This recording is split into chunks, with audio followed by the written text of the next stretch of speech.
دنیا میں اگر کوئی رشتہ بے غرض، بے مثال اور بے انتہا ہوتا ہے تو وہ صرف ماں کا رشتہ ہوتا ہے۔ یہ کہانی سائبیریا کے ایک گمنام ماں کی ہے، جس کا نام تو شاید تاریخ نے یاد نہ رکھا ہو، لیکن اس کی ممتا کا امتحان، اس کی محبت اور اس کی آخری سانس ہمیشہ یاد رکھی جائے گی۔ سال 1962۔ سائبیریا کا ایک چھوٹا سا گاؤں، جسے دنیا کے نقشے پر شاید کوئی پہچانتا بھی نہ ہو، لیکن قدرت نے اسی گاؤں میں ایک ایسا واقعہ رقم کیا جسے سن کر آج بھی دل کانپ جاتا ہے۔ یہ دسمبر کی ایک ہولناک رات تھی۔ آسمان پر بادلوں کا راج تھا اور زمین پر برف کا طوفان ٹوٹ پڑا تھا۔ ہوائیں ایسی تھیں کہ دیواریں لرزنے لگیں، دروازے چیخنے لگے اور چھتیں کپکپانے لگیں۔ اسی اندھیرے، سناٹے اور سردی میں ایک ماں اپنے 3 سالہ بیٹے کے ساتھ ایک کچے لکڑی کے کمرے میں موجود تھی۔ چھوٹا سا چولہا، چند کمبل اور ماں کی باہیں، بس یہی سہارا تھا۔ ماں جانتی تھی کہ طوفان کچھ لمحوں کا نہیں، شاید کئی دنوں کا ہو۔ جیسے جیسے برف بڑھتی گئی، کھڑکیاں بند ہو گئیں، دروازے جام ہو گئے، روشنی ختم ہو گئی اور آکسیجن بھی کم ہونے لگی۔ مگر اس ماں کی گود میں اس کی پوری دنیا سو رہی تھی۔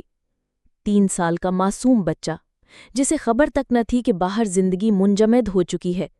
ماں کے پاس اب نہ کھانا تھا، نہ پانی، نہ روشنی، بس تھا تو ایک فیصلہ: میری جان جائے تو جائے، میرا بچہ بچ جانا چاہیے۔ اس نے اپنے بچے کو اپنے سینے سے لپیٹ لیا، چادر کے اندر، اپنے بازوؤں میں، اپنے جسم کے ساتھ، ایسا لپیٹا جیسے وہ کوئی خزانہ ہو۔ خود زمین پر لیٹ گئی، برف سے جمی ہوئی فرش پر اپنے جسم سے حرارت دیتی رہی، حرارت جو اس کی سانسوں سے، اس کے خون سے، اس کے دل کی دھڑکن سے نکلتی تھی۔ بچہ رویا، ماں نے تھپکیاں دیں۔ بچہ تھر تھرا کر کانپا، ماں نے اور قریب کر لیا۔ بچہ بھوکا تھا، ماں کے پاس کچھ نہ تھا، مگر اس نے اپنی دعاؤں سے پیاس بجھانے کی کوشش کی۔ پہلا دن، دوسرا دن، تیسرا دن، کبھی ماں کی آنکھیں بند ہوتیں، پھر وہ چونک کر جاگتی، دیکھتی کہ بچہ ٹھیک ہے یا نہیں، لیکن اب اس کے جسم کی حرارت کم ہوتی جا رہی تھی۔ چوتھے دن خاموشی چھا گئی۔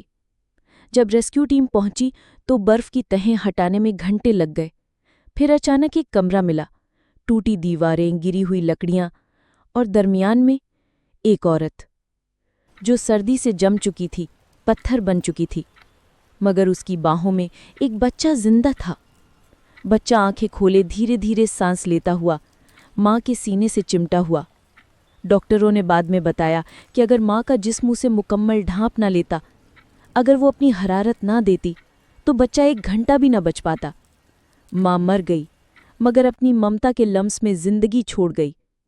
ماں کی محبت نہ وقت دیکھتی ہے، نہ حالات، نہ سردی کی پرواہ، نہ بھوک کی۔ وہ سب کچھ سہ جاتی ہے، مگر اپنی اولاد پر آنچ نہیں آنے دیتی۔ ماں چلی جاتی ہے، مگر اس کا لمس ہمیشہ ہمارے دل پر چھپا رہتا ہے۔ اگر آپ کو یہ حقیقت پر مبنی دردناک کہانی دل کو چھو گئی ہو، تو ہمارے چینل مسٹری اینڈ ریالٹی کو سبسکرائب ضرور کریں۔ ہم ایسی سچی، جذباتی اور سبق آموز کہانیاں آپ تک پہنچاتے رہیں گے۔